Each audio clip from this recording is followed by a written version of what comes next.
Welcome back, everyone. I don't know why I heard that twice. That was fucking weird. Got some reverb. Yeah, I got some. It's those fancy headset. I'm telling you. Hey, welcome back, guys, to Boost and Booze. We're doing another episode. Last week we did not go live. We had a lot of things going on. It was Memorial Day weekend. A lot of people traveling. So first and foremost, I hope everybody had a safe weekend. We take a lot of time. All of us here on the podcast are vets, so we understand the meaning of Memorial Day, and it definitely digs deep for us. So with that being said, welcome back. We've got everybody on plus a guest. It's going to be Corey.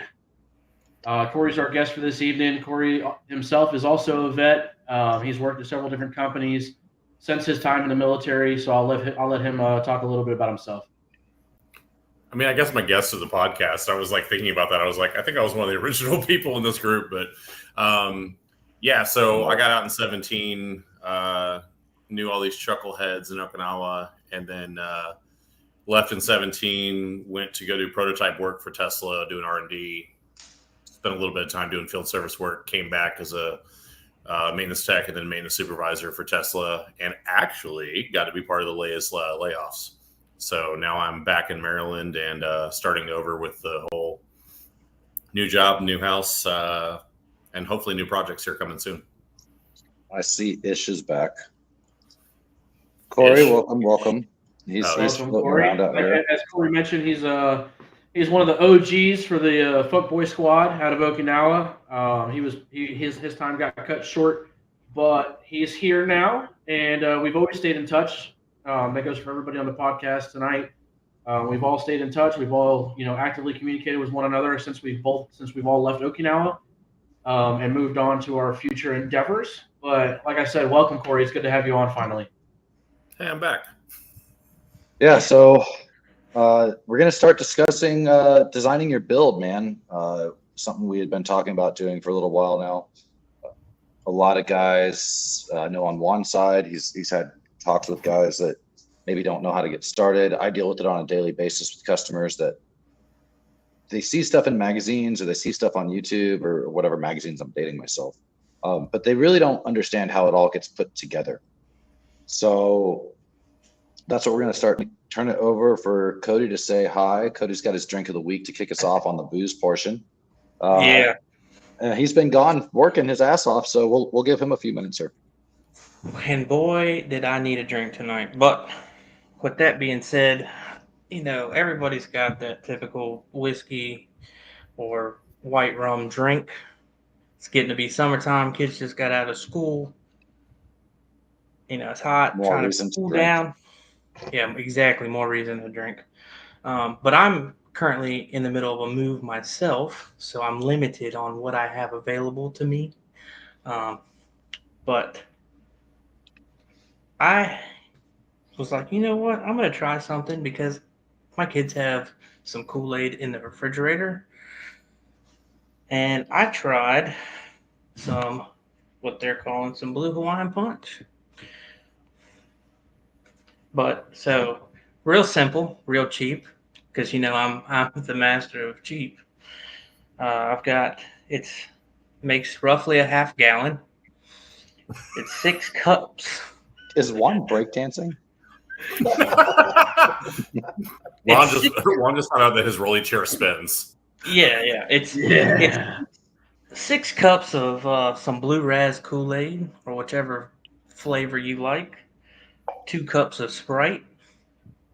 1.5 cups of pineapple juice. 1.5 cups of white rum or some coconut rum. And if you're feeling fancy, you can go ahead and put some of those dessert cherries on top, which I don't have those, and they taste kind of disgusting to me, but they're called maraschino cherries. Yeah, the nasty ass cherries, exactly. But honestly, for something that you could have and kind of store away without it, I guess, going bad for a couple of days, and or get stronger. Or get stronger. I mean, throw some real fruit in there. Bring it back. Say all that sugar Some in of there.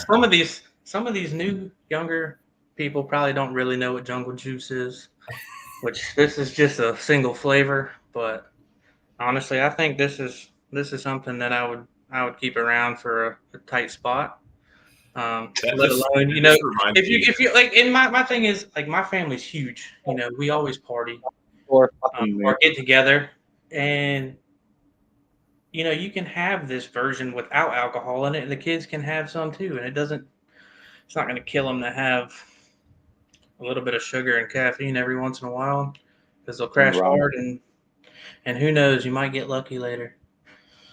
I was just thinking about our beach trip. Speaking of Jungle Juice, but Oh, exactly. And then it reminds me, because normally with everybody else here, I talked about a crazy kind of crazy story about how I met everybody and whatnot. God, here we go. No, so Corey, the first night that I met Corey, I tossed him the keys to my 180 that I had because I had just got T-boned and about killed in my Subaru. And he's like, yeah, he's like, I don't care. I'll let you drive it. He decides to go and just may or may not do donuts and start sliding it around the parking lot, which somewhere in Okinawa, the old original, I want to say it's the original spot, maybe not. yeah, I think it's the second spot. We got when I was there, it was the OG, and then it became what people now call OG. And then on top of that, then he decided to get out because I was like, whatever. He hands the keys to his GTI-R, which I had no clue what it was at the time, and I was like, I can't afford this. Nobody knew what it was at the time. Are you kidding me? He hands the keys And to see over, this not whole fucking car to out of the me. damn car was amazing. He hands the keys over to my wife, and she's like, I don't know how to drive a manual. And he says, go figure it out. I'm like, dude, now I can't afford this car. I can't afford a clutch for this car. I don't even know how to work on this fucking thing. And needless to say, luckily everybody got back alive. But that was you fucking bitch. That was my first encounter with Corey. You know what I mean? I mean, to be fair, the Pulsar was really easy to drive. It's basically a Volkswagen Golf, a Honda Civic, decided to have an all-wheel drive Nissan-powered heart transplant. It's fine. Yeah, dude. You could also stick your feet out the bottom through the floor pan to stop it. That rail needed to be rewelded. I never disagreed.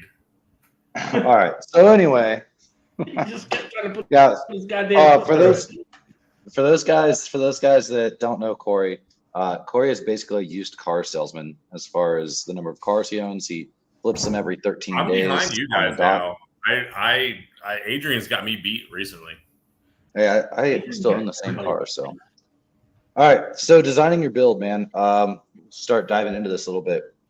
I think first and foremost is understand what you're building the car for. You've got to understand what you're building. Are you building a drag car? Are you trying to build a drift car? Are you building a time attack car? Are you building a Lonnie Special?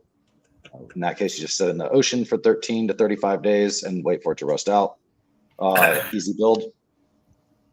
What are you building, right? And then to what level are you trying to compete with this car is the next point I want to touch on. Depending on where you're competing, right? Are you doing SCCA at what level? Are you doing D1? Are you doing Kings of Asia? Are you doing FD? Are you doing World Time Attack, right? Drag, Outlaws, fucking what's the new Naira, right? All of this shit has tech books, and a lot of guys overlook that when they build. And I know it's bit Adrian in the ass a couple times because I literally laughed numerous times when he bought the wrong fuel cell, and it just ended up costing him more money because he did not listen to me. But the tech books, man, the tech books are going to tell all of you guys out there what you need to build to, what you can and cannot do to that chassis, what suspension you can and cannot run.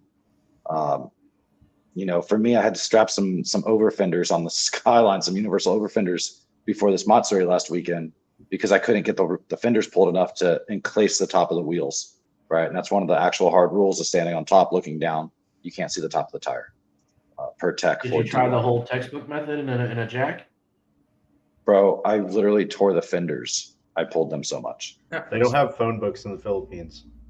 No, we don't do that here. We use coconut. Yeah, that was like Did some. you lumpia roll them? Yes, we lumpia. The lumpia wasn't strong enough, bro. We had to go with French lumpia. We tried fried lumpia. I got some buco. Should have left it You in the know, fryer longer. yeah.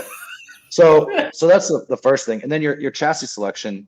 You know, I am by no means a chassis, like a coach manufacturer. I'm not building my own chassis from the ground up. I don't think anyone in this room is at that level of fabrication. But understand the difference between like a unibody, a ladder chassis, and a backbone chassis, right? Backbone is like a DeLorean. I believe the McLaren for a while ran backbone chassis. Your unibodies are most modern cars where it's all one body, like a 350Z, RX-7, Supra, Mustang, et cetera, et cetera. And then your ladder chassis are like your old cars, right? Box trucks where you had the two major frames running down each side of the truck for the length of the vehicle, and then your cross members going across, right? That's a ladder chassis. Each one lends itself to different torsional strengths, different peaks. You hear about chassis rigidity, right? A lot in motorcycle racing, for example. Formula One, you're always hearing about chassis rigidity, and that different chassis will have different rigidity. Each one will lend itself to a type of motorsport. You know, a ladder chassis is great for drag racing. You look at some of the old like box truck Fords and Chevys, they can put a full ladder rack suspension in the rear and hook up all day on that 0 to 60, right? They lend themselves to installing like a ladder system. You try and put one of those sideways for like drifting, and you're just going to have a bad fucking time every time because your entire chassis is going to twist. That makes sense. Every Mustang up until like what 2014 when they finally went to full IRS, yeah. Full coilovers. Well, the good thing is if you use a ladder chassis and then you try and go sideways, you get a spiral staircase. So it's really a cheap way to have custom inside your home. Yep. Indeed. I mean, that makes sense. I do mine. So with that, I'm going to turn it over to Adrian and then Juan just to talk a little bit, and then we'll kind of circle all of our independent thoughts back together into kind of the part one of designing your build. Yeah, so I think once you decide on, you know, the car and what you're building it for and how far you want to go, the most important thing to me is like the budget, right? So you have to be realistic with your budget. You can't sit there and, you know, come up with, hey, I want 1,000 horsepower drag racing car, drift car, and you have 10 grand to buy the car and build it, and then of course take it to the track. So being realistic with your budget kind of lets you know how far you can go. Maybe it's you've got 10 grand, you can buy the car and maybe a couple bolt-ons. That's obviously going to limit you from your initial goal, but as long as you keep it realistic, it'll be smooth sailing. The other part of that is it's not just buying the car and parts. You have to factor in fabrication and labor that has to be outsourced. So one of the things that I did is like I went and bought a welder. I went and bought a tube bender because I'm not going to spend $3 grand on a cage and then $1,500 for somebody to weld it in, and then 6 months later have to go pay like $1,000 for bash bars and stuff. I spent a fraction of that because it's like $500 in steel to do everything. And then you can pick up a decent MIG welder or TIG welder on Facebook Marketplace for like another $500 and a gas tank, and, you know, get to it. And you kind of learn and mitigate your costs. So for me, yeah, just coming to reality on what things cost and then diving deeper into that. Shoot, I needed one coupler welded for my Sylvia when I first got to Florida because all my tools didn't get here. One simple pie cut was $50 to get welded. And I'm like, I have everything to do this. I can produce this weld for like $2.50. So these are things that you should factor in when you're thinking about a build, how much you're going to spend on the car, how much you want to save in the long run by investing in your own personal equipment and learning some of the tricks of the trade. You know, I want to jump in on that too, man, because I saw it a lot of times, when I had my shop in Japan, I got to the point where I was so backed up, I had a 6-month waiting list all the time. And there was guys that wanted to do their builds. And I totally get it. And a lot of the stuff that guys were buying wasn't hard to do, right? It was still a bolt-on affair. It might be intimidating because you're working on an RX-7 or you're working on a Super and you're a muscle car guy background, or maybe this is your first car. Just do it. Get some friends that maybe have a little more experience than you, but you don't need a professional mechanic for everything, right? Are there going to be things that you snag up on and whatnot?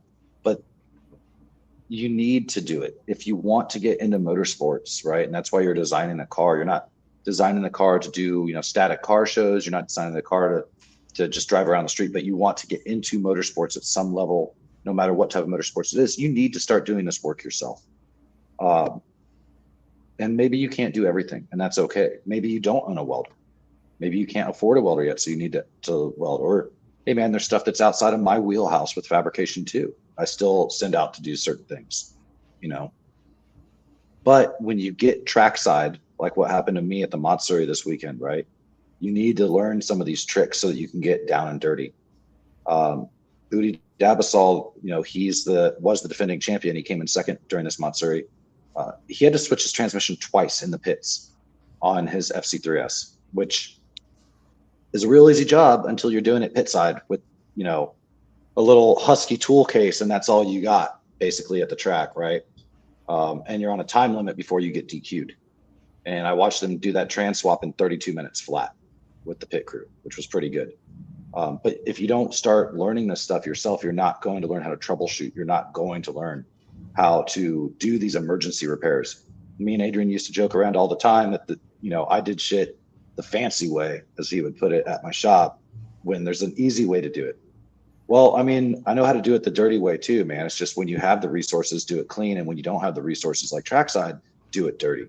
If you have to. Like, I drilled a hole straight through the top hat of my Skyline trackside to run wires straight into the gas tank to the fuel pump because I needed to undo this shitty wiring that another shop did. And so we were bypassing it trackside as fast as we could, basically, to try and figure out why we were getting fuel pressure drops. So yeah, understand what you're doing. Do the work yourself. Don't be scared of it. You may fuck it up. We've all fucked it up. When I first painted cars, I fucked it up by the numbers. When I first started welding, god damn, my welds were ugly, bro.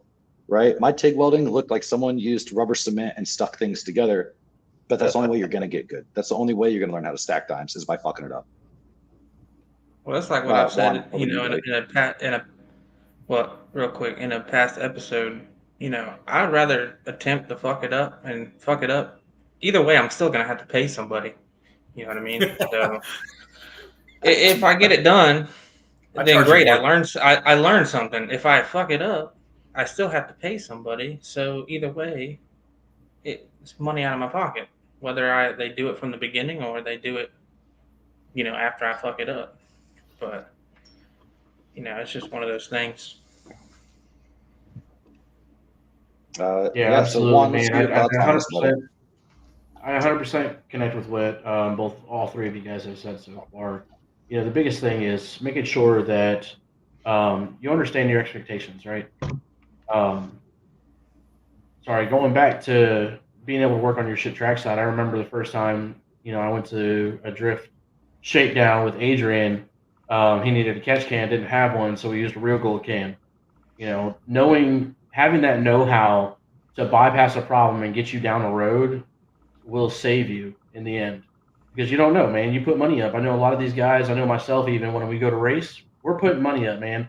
One race weekend cost me anywhere from $1,000 to $1,500. I'm not trying to lose out that money. I'm gonna do everything that I possibly can to make my car run, so I can at least get down the track, make some points. So that's really important. That's not even side bets. Yeah. So, like I said, going back into the build topic, knowing your skill level and your expectations. So at what skill level are you? And be realistic. I know some people get big heads in the racing community. Be realistic with yourself. At what level are you competing? Okay, you have to understand that. Are you going to overbuild a car and not be able to drive it to its full capability? What's the point of wasting the money?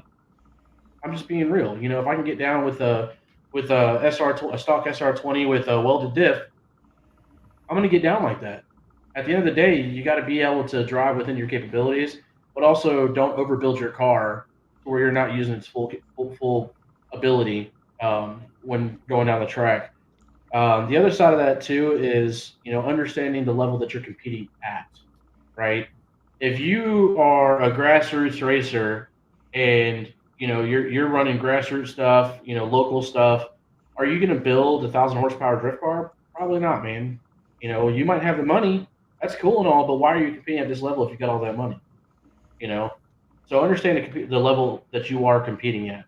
I'm not going to put my driver in a car that cost me 12 grand.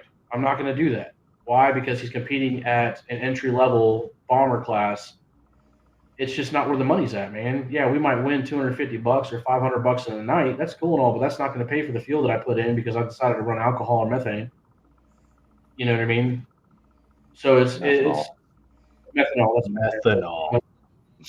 But at the same time, I'm going to put all the parts in. I spoke on this before. I spoke on this before. We had. I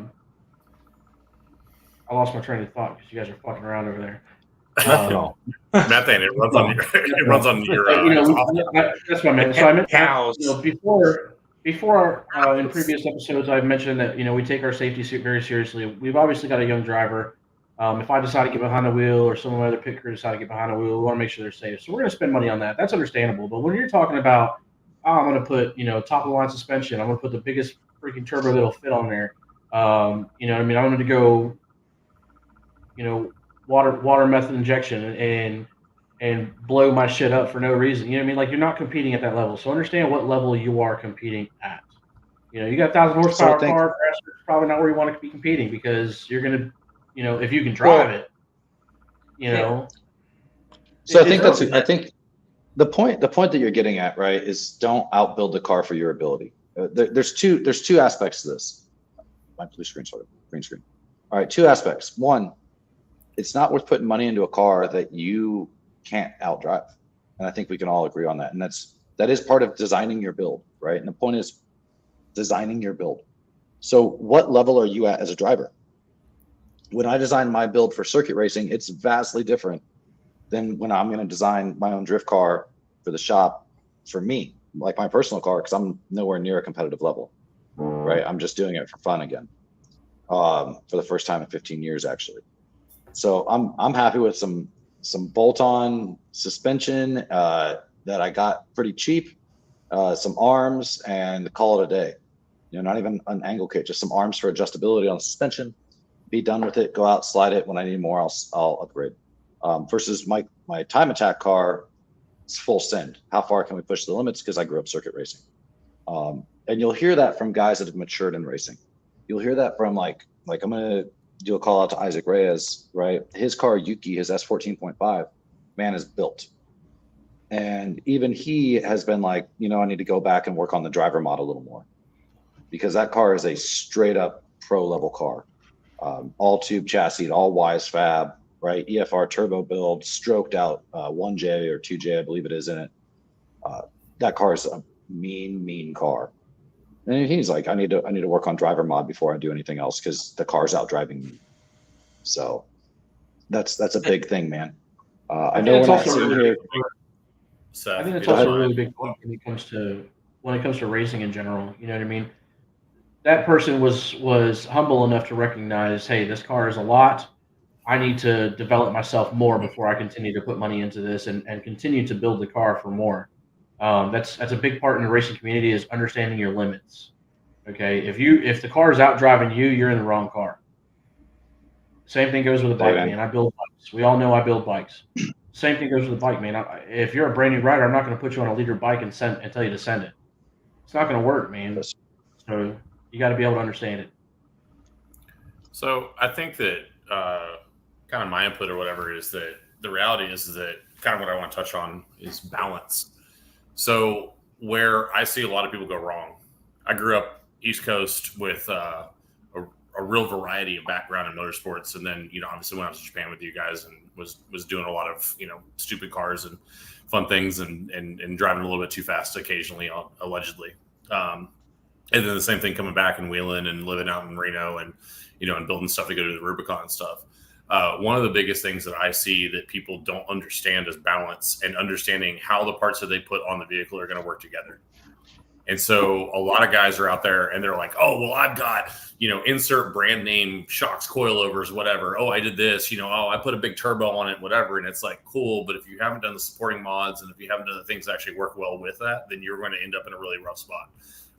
We all know the guy who has a really low car that rides terribly, right? We all know somebody who has a car. They're like, oh, I put, these great, and they're high level coilovers on their car and it rides terrible. They're like, I don't understand. And it's like, you're on stock control arms, dude. You're on stock, everything. You're on, you put these great coilovers on it, but you slam this thing all to the ground. They have zero stroke on the compression. They're just basically riding on the top. And everyone's like, oh yeah, but they're Öhlins Golds. It's like, but you don't understand what the actual intent of that vehicle is supposed to be, and you're chasing stance or whatever, and then you think your car's a race car. And it happens with everything. Guys put big turbo kits and big injectors, and they think, oh well, my car's gonna be this much faster, and it's like you have no air, right? Your AFR is absolutely terrible. You have no tune. You've got a box tune on your vehicle. You've got whatever, right? And so we run into a lot of issues with balance, and so I think it's really important that.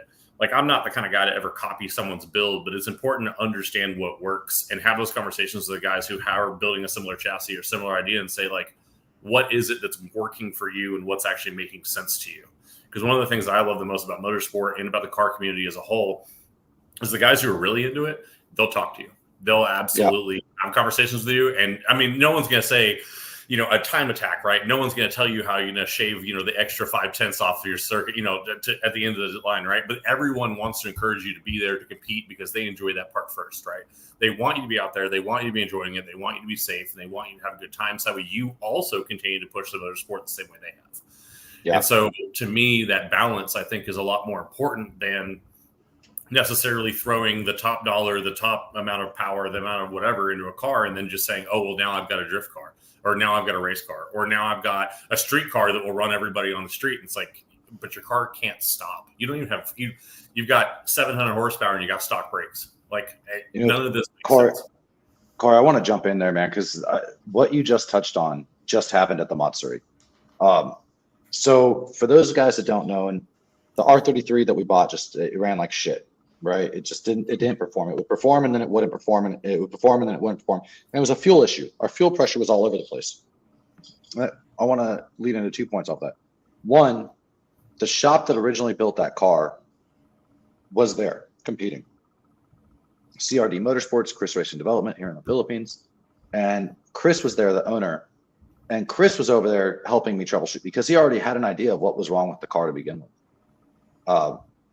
And I was like, dude, why would you wire a car up like this? Right. I was a little pissed off. I was a little frustrated. He goes, because the guy never paid his fucking bills. Like the guy that wanted us to build this car never paid his bills. So we just finished it and pushed it out the door. And he goes, I heard you bought it. And I actually felt really bad that it was you that bought it because I already knew all the problems that this car was going to have. I was told this car had sat for 1 year. This car had been sitting for 5 years, come to find out. Right. And I just didn't have time to go through it the way we should have. That's on me as a shop owner, but time is time, dude. I'm also building a shop right now. But the point being what Corey's talking about, pushing motorsports forward. And I think this is such an important thing for people out there to understand. And if you're going to share anything from this clip, share this last couple points that Corey made and I'm about to jump into. Every single garage, and I just saw Donald Jackson jump on here, who was the driver at the Matsuri for the Skyline. Chris Racing Development was in our pits helping us troubleshoot. Booty Dabasol gave us his entire pit crew and was there helping us troubleshoot. I was troubleshooting. Even John from Drift Mob at one point came over and helped. Tony Araki, who was the race director, came by and helped us troubleshoot as time allowed. Everyone wanted the car on the track, right? Everyone wanted to see Donald Jackson Jr. come out there and drift against the Filipino drivers. A lot of people in this day and age are worried about bullying or worried about looking like an idiot. And that's keeping people out of the gym because of influencers filming in the gym and making fun of someone that doesn't know the correct form. There's the whole like Joey Swole guy on Facebook that's like, mind your own fucking business. That's the same thing in motorsports, man. Like, we want you out there. We will talk to you.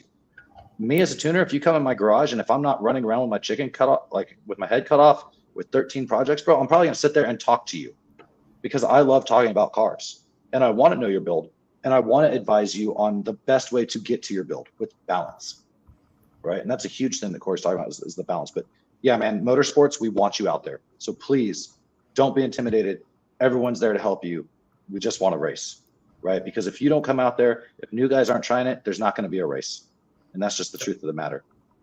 Well, not just that, but you know, on a competitive level, nobody wants to be the winner because everybody else DQ'd or DNF for whatever reason. I mean, for me, my personal opinion, if I go out to race somebody, whether it's on a drag strip or whatever, I want to be out there and competing against the best. And it's not even on a, you know, that's just in life. I want to be competing against that person when they're at their best to see if I'm at my best. And that's how you know, skyrocket to a whole nother level because that competitive edge will always be there. And then that's how you see if you date it back, you know, obviously Honda or Toyota, a Mazda, Ford, Chevy, nothing ever got as far as creativeness wouldn't be there if Yeah. That's how the they're GT40 top was level built. at all times. Yeah, no, you both are absolutely right. I mean, you hit the nail on the head. The biggest thing, you know, and I've seen it with having such a young driver. He was very intimidated. I was a little intimidated because I was new to the circle track scene.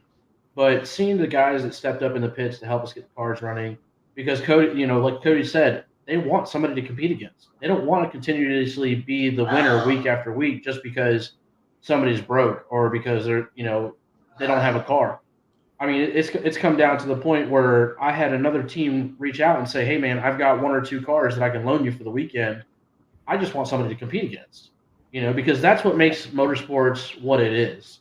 That's what makes it fun and enjoyable for us as drivers and competitors. We want somebody to compete against. So that's Well, I mean, 100%.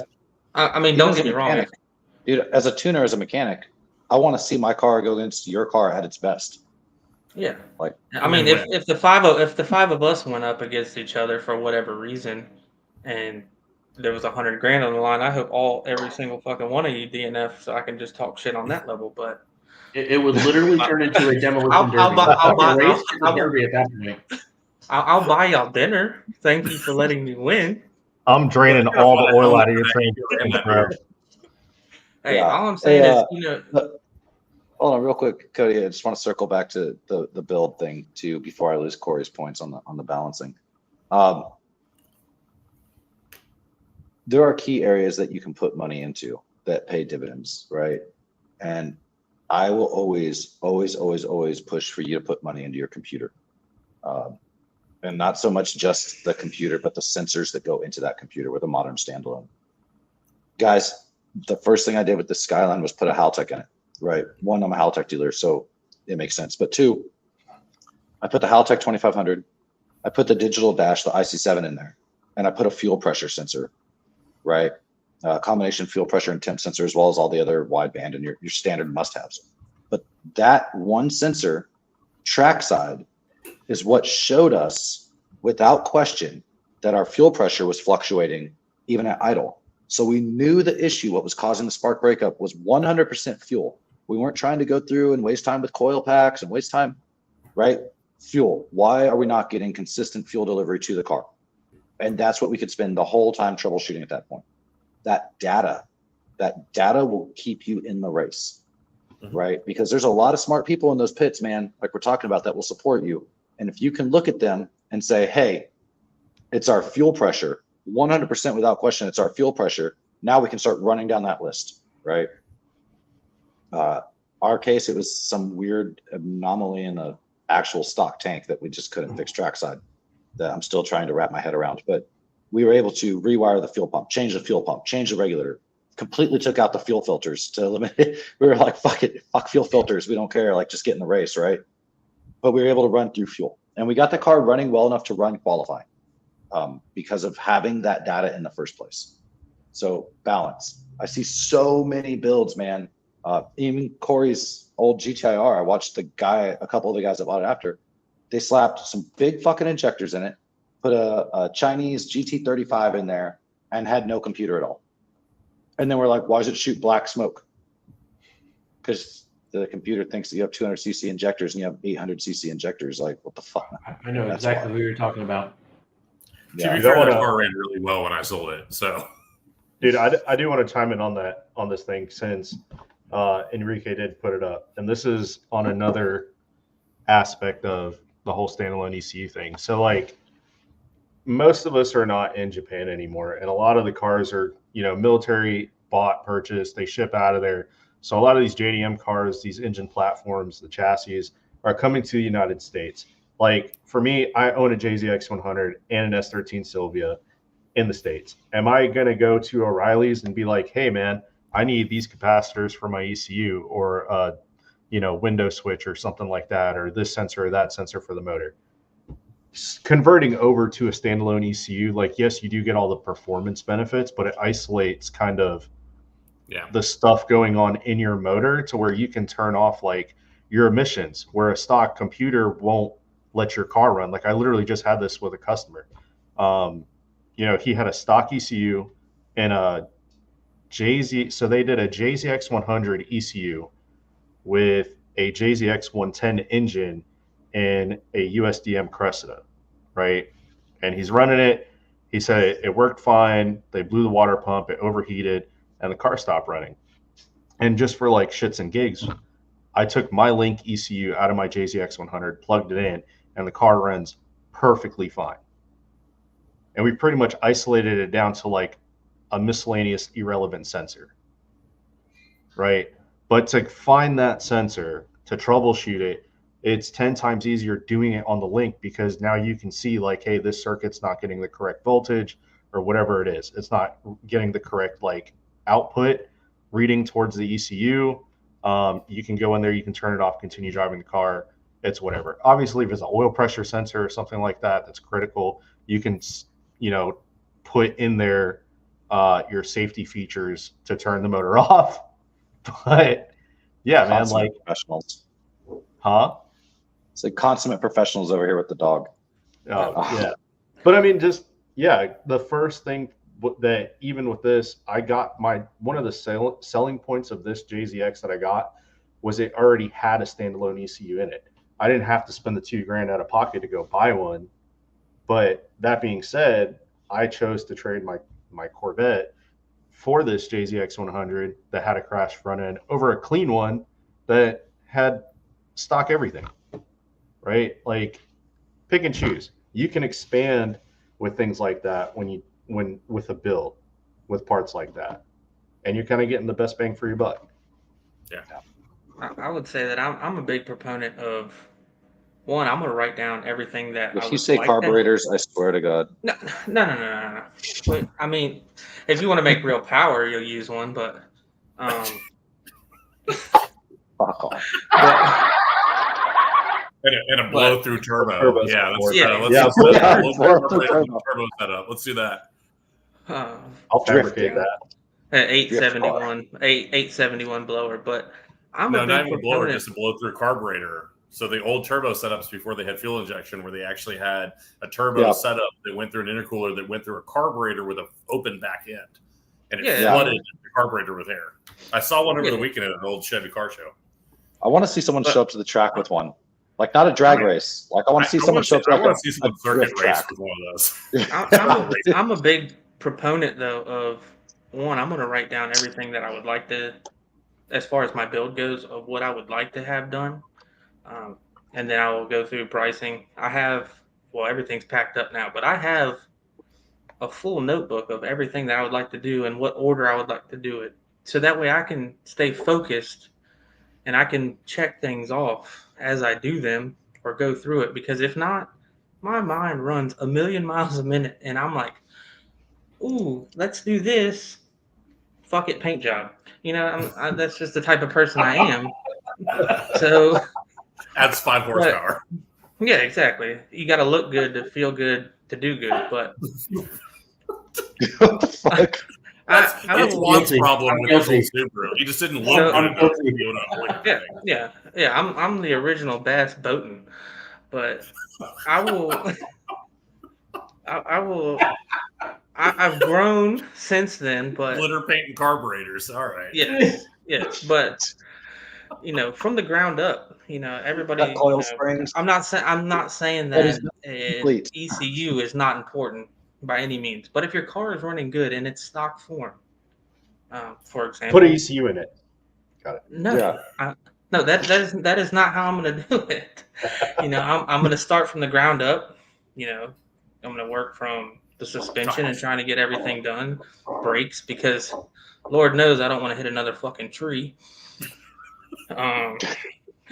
So and that's where I'm at with my truck right now. I'm swapping everything over to have it's a 67-year-old truck with drum brakes. Oh God, Enrique, plug reading.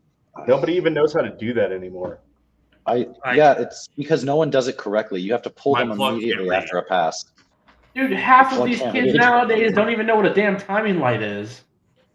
Don't Look, need so like That's what they so used to for- use for it. Belts?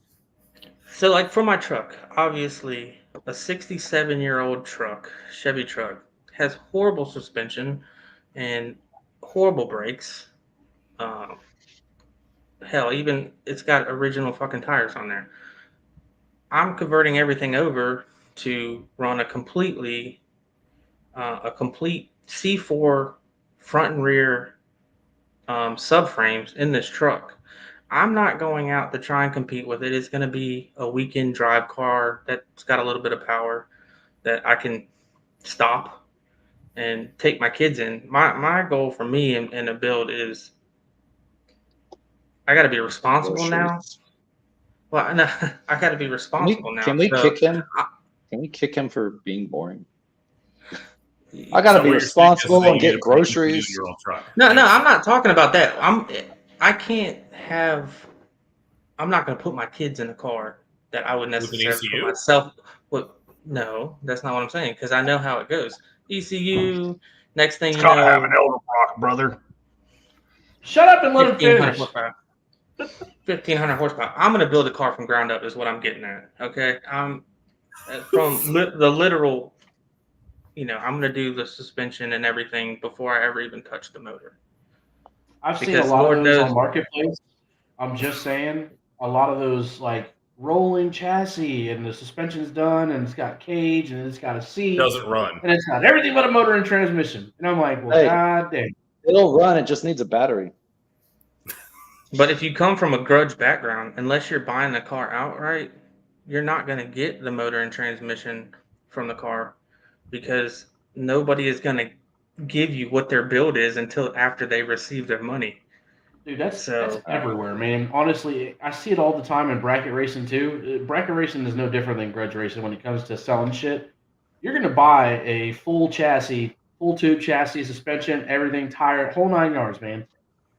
Even with an ECU in there, no motor and transmission. It's funny because in drift cars, it's the opposite, right? So like, In drift cars, there isn't a car to buy, Adrian. That's the problem. no, dude. It's you got run the a front suspension. half of the Sylvia. It's got the back half of it's now tubed, and we don't know what's in the middle anymore. No, because here's the thing, right? Is like anybody can you can go get a junkyard LS and put it in a car. You can go put an LSA supercharger or whatever. Like the power is the power. It's going to get there, but it's how it gets to the ground and how you steer it. So they'll be like, oh yeah, BC coilovers, right? And they'll Right. give you off the shelf stuff. And it's funny because the Corvettes have an issue now. Well, they've had an issue for a long time. BC Racing has had so many failures with their Corvette coilovers. And one of their reps that's out in Las Vegas, like his actual comment was like, that's what happens when you buy off the shelf BC coilovers. What the fuck? Yeah. So apparently you're supposed to get them like custom valved and set up for whatever ride height and whatever, So whatever, to be all this stuff. fair, So let me go buy off the shelf. So I'll just buy Oh. MSP then. Yeah, let me go buy Yeah. off the shelf Olin's or fucking K-Tech and say it's trash. But Right, the fair, but the, then to be that's fair though, it's the same thing with like off-road racing and stuff, right? Like I can go out there, but I put Kings on my truck. Well, that's fine. I put Kings on my buggy, whatever. But if you don't go down the street to the guy that you know who builds custom valves and does whatever, they're not worth anything. Stroke length is Exactly, correct and yeah. nothing else. I And so put King. I So put Kings on my everybody's truck with 3 influencing. inches of travel. Everybody's influencing in this drift community of like you have to run this shock or angle kit or whatever, right? And like even Naoki's car in Japan is on WiseFab, and it's not like off the shelf No. V1 V2 WiseFab with their recommended settings. Like it's so far off of what an American would set their WiseFab car up with that it's not even technically WiseFab. Like No. it's not a BC coilover that you buy from BC that you custom. have access It's to. all custom, dude. It's so custom, like you can't even achieve the settings. So I think that we can relate this back to the designing your build thing. Don't Yeah. base your build off pro level cars because And, that ain't what and you're also buying. finding your balance, right? not Which even- is the not cool. even I pro went and bought cars. all the same parts that are on the car that I just saw in the magazine, but it doesn't drive the same. Right. Not even pro cars, dude. Influencers like T-Pain. Oh, yeah. That Mustang that T-Pain's Oh, driving. God. It's not a pro car, dude. He's not a pro driver. But you think you're gonna get the same build and parts if you're like, oh yeah, dude, let me go to RTR and buy a drift Mustang from them. Like you're not gonna get T-Pain's car. But it's I hear influencer, all like, the time in the motorcycle community. These guys see these they see these bikes at SEMA, they see these bikes on Instagram. They're like, yo, I want you to build that bike. And I'm like, do you know what they did to build that bike? Do you know the amount of money that went into making the only single-sided swing arm in the world, Road King? Single-sided swing arm Road King. You know what I mean? Like, do you know what it takes to make that? You know, It but people doesn't don't have- understand. They see it on a magazine, they see it on YouTube, they see it on Facebook, and they're like, yo, I want that car. That's cool, man. Oh, by the way, I only got 10 grand. Not going to happen. Well, that'll buy the metal. Yeah. So here's the thing. You know, I got this all the time with my 3-rotor in Okinawa. People would see that billet 3-rotor. Yes. And they'd be like, I want that. I'm like, cool, hand me 100 grand. Yeah. Right? But you don't need it though. I'm like, is it? And then they'd be like, oh, well, this is my first RX-7. Why don't you just add another rotary? But no, hand me 100 grand. But you know, the guys that you should be looking up to, if you're getting into motorsports, and I'm gonna use drifting. I'm gonna use a car from this last Matsuri as an example, right? But we also see them in the motorcycle world. We always call them the alien. It's the alien bike that's beat to shit, right? And the guy's got patches all over his leathers and shit. But there is an A31 Zafiro with a 2JZ, with a CDO9 mounted behind that, with a Skyline subframe, with a Skyline diff, with custom-made axles, right? And like, I'm like, what the fuck is happening in this car, dude? That sounds That's the amazing. guy I who- don't know what you're talking about. That's the guy that you need to be talking to at the pits. Right? But his That's car okay, does, pretty but his well. car doesn't break, which is like probably Yeah. unheard of in the Philippines, because even when I went and competed like 4 to 5 years ago in the Philippines, dude, like I blew 2 transmissions, a head gasket, the steering rack bushings left the chat on my first, like just driving to the start line from the pits. And then somehow I made it through qualifying, nothing broke. And my first battle out, I was chasing a 1JZ S15 and on initiation snapped an axle. Yeah, that sounds common. They Yeah. make their car. If you haven't learned already, they make their cars with rice and lumpia wrappers. That's not true, fucker. Actually, man, dude, some of the best mechanics I've ever met in my life are down here. Guys that can just Well, make they it have to happen. be. They have to be. That's- They're always working on fixing broken Well, shit. no, it's not that. It's so They gotta when deal you with don't customs have shipping all the shit in. resources off the shelf just hanging out in front of you. You get good at figuring out how to make it work. That's Yeah. why grassroots racing, whatever, spawns so many good racers and so many good mechanics and stuff. Is grassroots racing was like, we don't have the money, the time, or the ability, and we've still got to make it work. So It's true. Like we were talking about. Yeah, I mean, I have access to 400 different brands or something like that at this point in my wholesale catalog. But just hanging out with Booty, I was like, I need to put a proper hydro on this car to be at comp level. And we talk about like overbuilding cars, but you also have to build to a level to be competitive in the class that you're racing, right? And unfortunately, because no one's really coming down to the Philippines yet and enforcing all of the tech that's necessarily in the D1 manual. Because it's just let the Filipinos play on their own still a little bit while it's still building the scene here. Some of these cars are like straight up D1 pro level cars, right? So you've got to have a little something. Now you talk to some of the guys who are like, oh yeah, I've got my own dual caliper fucking hub design. Because at first they're like, oh, just buy GK Tech, just get the GK Tech hub, and then you're like, bro, that's like 70,000 pesos plus VAT plus shipping plus customs duty. And they're like, oh shit. No, I designed my own. I have my own. We'll make it for like 15,000 pesos, right? Like, because they had to figure out how to do that. So they've got their own design to build their own custom hub, take it down to the fabricator, weld some more ears on, call it a day, get back on the track. And that's awesome, dude, to see this kind of grassroots across the board with everybody is super cool, especially as a tuner that's used to working, you know, at a level where money necessarily wasn't an option for a lot of my clients, right? Yeah. Full radium, full fucking Garrett, whatever, right? CP pistons, full Ohlins, Wisefab. Here it's like, well, we can just cut the shit out of that and then take this part off this Skyline and weld it to this Toyota part and then put it in the car. And you're like, dope. And then it works great and it doesn't break. It works great. I know. Yeah, I it was works just saying, great. it works and it doesn't break. And then somebody steals the design and sells And then- it for a shit ton of and money. sells The it for GK thousands Tech of dollars. produces a new Nissan GK Toyota Tech. hybrid car. Yeah. Right.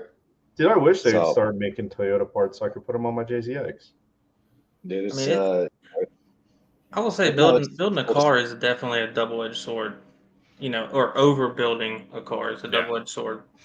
Because I mean, it stems back, you got that triangle where you can have reliability, cost, and performance, but you can't have all three unless major sponsors So play a role. you're But not going to get all three, man. That's the bottom well, line. that's what I mean when I say, you know, unless you have major sponsors like Red Bull or something like that, who's outfitting a car and you're It's not necessarily reliable. They paying just have for it. four But cars. Right. It's not reliable. It's the fact you can just replace the engine.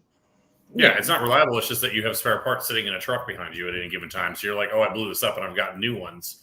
And you plan your breakage. And that's something that, like, the over engineering that we talk about. I've been in automotive manufacturing for a long time, and what they don't talk about enough, I think, when we talk about building cars, is like planned breakage. What would I rather break, and what would I rather be the weak point?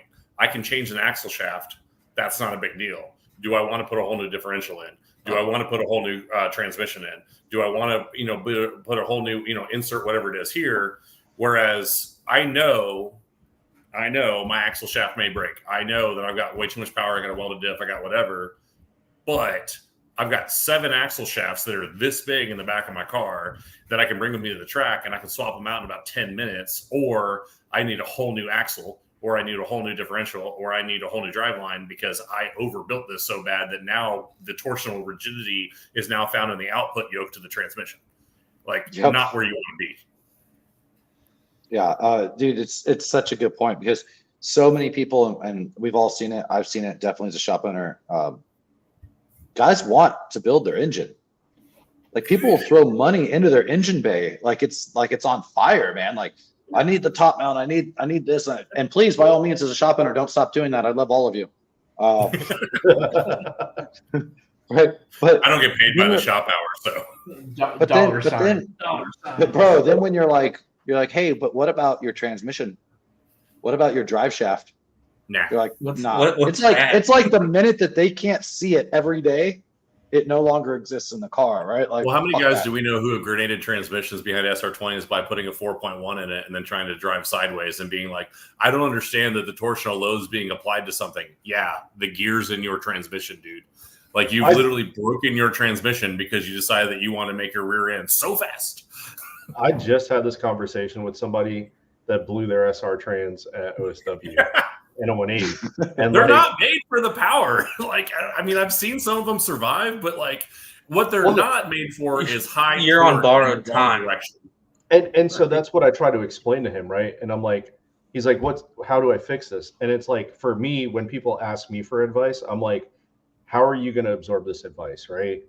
And so there's 2 options. You bulletproof it, right? Because you're not going to change your driving style You put a And you carburetor build. on it. An Edelbrock, brother. Like, you're not going to change your driving style, so just bulletproof it. Or it's the flip side. It's like you start talking to people that actually race, they, whatever they want to be technical about it. And it's like, hey, don't dump the clutch on an SR transmission. Like, don't put 450 horsepower in front of a stock SR transmission with an ORC clutch. Like, so how receptive that And then a person cast is. two-way. Yeah. It dictates like Yes. the best route forward. And so for him, he's like, I have a spare SR trans. I'm going to put it in, and then eventually I'll do a CD009. And I'm just like, So- okay, disclaimer, it's going to break again.